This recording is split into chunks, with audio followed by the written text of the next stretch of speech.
โมวันตัดสามภะคะวะโตวะระหะโตสัมมาสัมพุทธัสสะนะโมวันตัดสามภะคะวะโต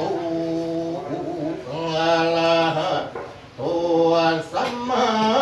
สัมพุทธัสสะ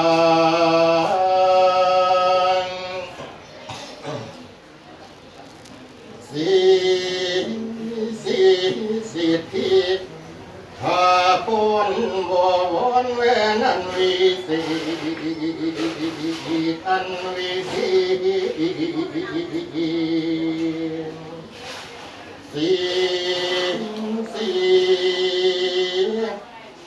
มือนี้เป็นมือสันวันนี้เป็นวันดี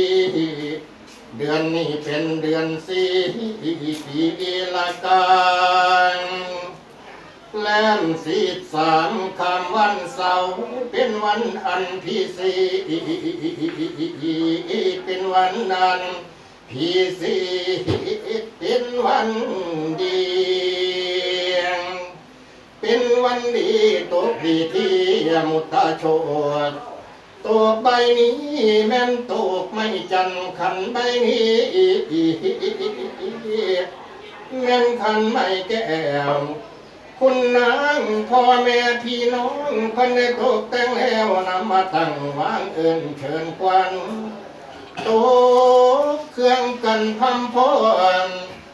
เชิญเจ้าสิทธิชาติผู้สิไปข้างหน้าศึกษาตำราตอน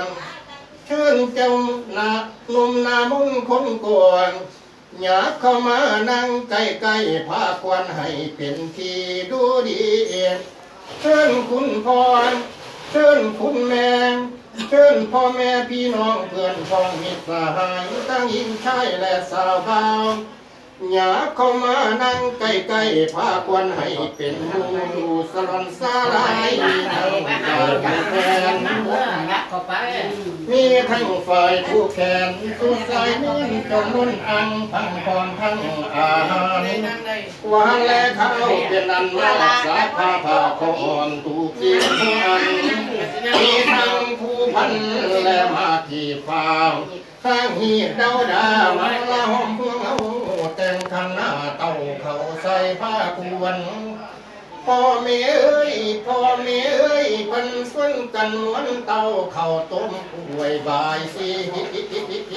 เอียงนี่ทั้งไข่ต้มสุกีหน่วยปอดปลายอดซอยตัวสาผู้คนประทานพรมาจากเมืองฟ้าว่าสิ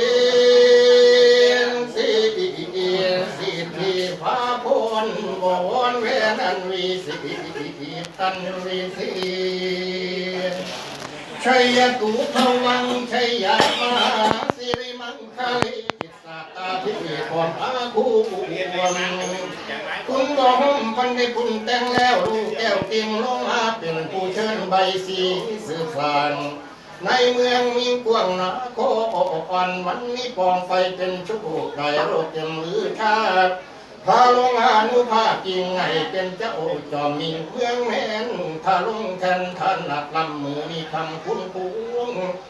พญาจากทะลุงทศนาถภูมินาถบังปะเราแทนพรปฏิส่วนร้อนแทนโชว์พระนารายณ์เอติชัยอิปิเกทาสหัสนัยปัสสาวนาแก้วใจพองแผ้วบริสุทธิ์